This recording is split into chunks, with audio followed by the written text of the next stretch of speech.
The 12th most common question asked by a non-Muslim is that if Islam is a universal religion, then why aren't non-Muslims allowed to enter Makkah and Medina?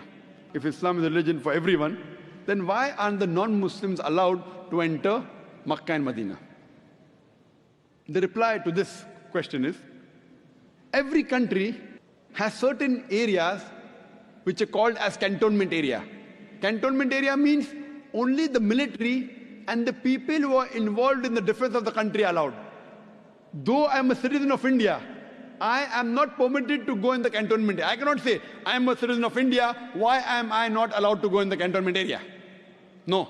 Only those who are involved with the defense and the protection of the country, they are allowed to go in the cantonment area. Similarly, Makkah and Medina, both the Haramain, they are the cantonment areas of Islam.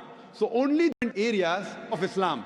So only those who believe, love and are willing to die for Islam are allowed to enter Makkah and Medina.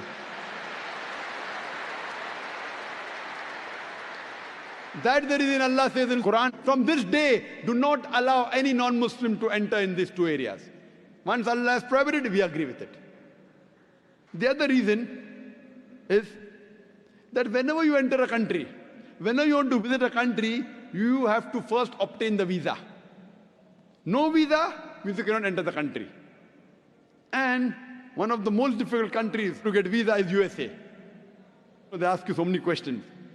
And nowadays they ask you, are you a terrorist? As though anyone will write yes. I want to ask the American government, has anyone written yes? Do you belong to any terrorist organization? Ajib. I want to ask them,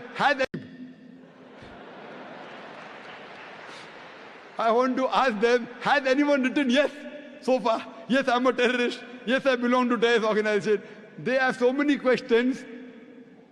So you have to fulfill the requirement, otherwise they won't give you visa. And I had gone to Singapore the first time in 1986. And it was mentioned in the immigration form, death to drug traffickers. Means if you're caught with drugs, death penalty. You can't say, oh, death penalty, very barbaric law. If you want to enter Singapore, you agree with the law, otherwise don't enter. So if you want to get the visa, you have to agree with the law of the land. Now, the visa to enter Makkah and Medina is to say with your lips, La ilaha illallah, Muhammad Rasulullah. There is no God but Allah, and Prophet Muhammad is the messenger of Allah. If any human being says with his lips, La ilaha illallah, Muhammad Rasulullah, he can get visa to enter Makkah and Medina. These two holy, Muhammad is the messenger of Allah. If any human being says with his lips, La ilaha illallah, Muhammad Rasulullah, he can get visa to enter Makkah and Medina. These two holy places are a cantonment area, and the visa is to agree there is no God but Allah and Prophet Muhammad is the messenger of Allah.